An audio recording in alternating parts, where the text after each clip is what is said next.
Good morning, members of the press. We want to welcome you to being here today. Protecting Michiganders' interests, the truth and myths about the dormancy and reactivation plan that was recently passed by the commission.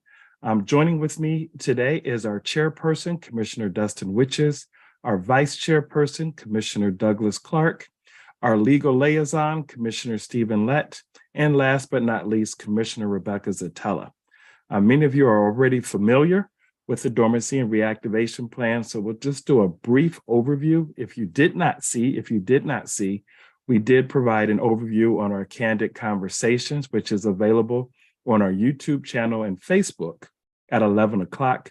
But Commissioner Lett, if you could just give the same high-level recap that you did during the Candid Conversations for members of the press, and then we'll open it up for questions. Sure, Edward. The commission, during its meetings, took a look at what would happen if the commission went out of business and basically a subsequent lawsuit was filed. What would happen in that instance? Well, the problem would be that if the commission just disbanded and went totally away, there would be no one to pick up the pieces if a court said, well, you have to go back and redo something. Don't know what that would be, but something. So he said it makes more sense to keep the core of the commission available in some manner to be in place if necessary to defend a future lawsuit. So certainly we didn't want just to stay on the payroll for the next 10 years. So he said that wouldn't be proper. So let's put in a dormancy policy in which once all the lawsuits that are currently pending, which is one, are resolved, we go dormant. We don't get paid. We don't meet. We don't do anything. We wrap up the business. Edward would wrap up any necessary business aspects, and we would be all done. We would turn in all of our records. We would turn in all of our equipment to the Secretary of State. Their people would then put that in some type of secured storage so that if it became necessary to come back into business, be reactivated because of a subsequent lawsuit, that we would have those things available. So that's kind of the nuts and bolts of it. Certainly, we have heard concerns that people are saying, well, why are you still getting paid? Well, we're still doing work. We're still defending lawsuits. We're still going to be deposed. And those are the things that the amendment contemplated in the Constitution, and those things are actually happening. It was kind of a foregone conclusion that there would be one or more lawsuits filed, and there were.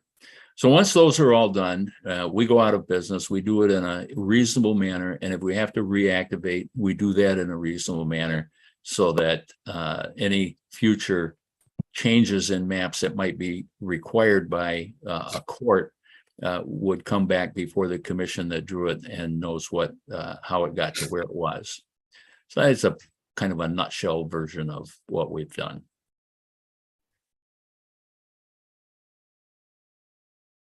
Thank you, Commissioner Lett. Members of the press who are here, Courtney, Andy, and Lauren, if you have any questions, the commissioners are available to answer them for you at this time. Andy? Yeah, I've got a couple questions real quick. First, the first one involves the way the commission goes dormant. From what I understand, it would be at the next meeting after the lawsuits were resolved. What would happen if between when that lawsuit was resolved and the next meeting another lawsuit were to come up between that time? Would it just not be dormant, there would be no dormancy vote taken, is that correct? How would that work? Probably there would not be a vote taken at all, because there's an existing lawsuit. So we would just continue in the current state. And then when that lawsuit ended up completed, then we would go into dormancy. Okay. My other question is, I understand Director Woods and Commissioner Lett talked with Curtis Hertel yesterday, and I was wondering what came about that for as far as the commission's budget goes. The conversation was just a friendly conversation. Where are we? What's going to happen? We were concerned that while the Senate has passed the supplemental, is the House expected to do the same thing, and is the governor expected to sign it? Certainly, Mr. Hertel indicated that he thought it would probably go that way, though he's not one voting, and he can't say for sure what's going to happen, but he thought it would probably move through. Then our concern was and is what's going to happen once that supplemental of 1.5 million is used up. He indicated that most likely there would be a second supplemental put forward, and that we as a commission need to be aware of that process and make sure that we have our request in on that supplemental. So did you guys put your request in now? I know because that was basically half of what your budget was for the year. No, we didn't, primarily because Mr. Hertel is not the person to put it in front of. So we got to go through the normal supplemental budgetary process. So that's what we're going to do. Thank you. Lauren Gibbons, Bridge. So thanks for making everybody available. So what is the status of the lawsuit at this point? Are you confident that negotiations with the legislature are going in a good direction, or are you keeping the lawsuit in place at this time? Well, the lawsuit remains in place. The legislature has not answered the lawsuit at this time. They requested an extension of time to answer, which we, of course, granted. We are hopeful.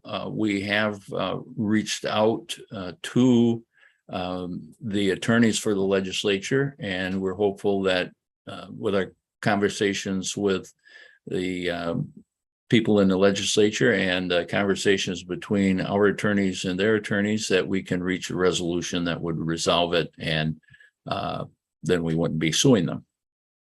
Getting 1.5 million goes a long way on resolving it anyway. Yeah, and one quick follow-up to that, obviously 1.5 million is not as much as the commission asked for. How long would the 1.5 million last in your estimation, based on what you're currently working on?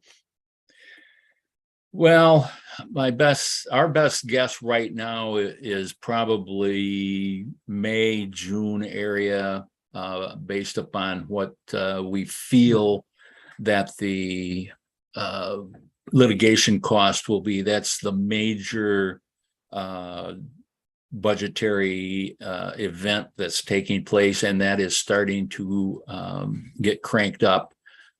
So we are expecting to use the 1.5 fairly rapidly, unless for some reason the lawsuit goes away, and then of course we would go away.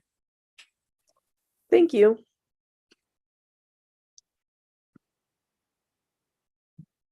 Courtney, do you have any questions?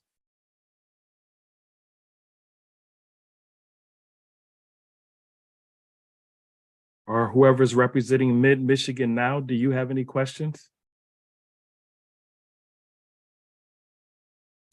All right, we would like to thank the members of our press the members of the press that showed up today with regards to protecting Michiganders' interests, truth and myths about the dormancy and reactivation plan. And we just felt it was really important that you heard directly from commissioners themselves and hear the clear story that there's no, that they're responsible, I should say, responsible fiscal stewards of taxpayers' money.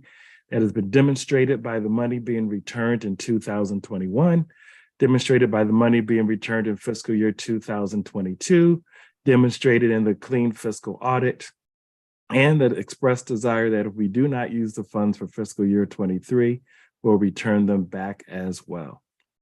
Once again, this is the Michigan Independent Citizens Redistricting Commission. We thank you so much for being here, and we hope you have an outstanding weekend. Thank you so much for coming, and good night. Have a good night.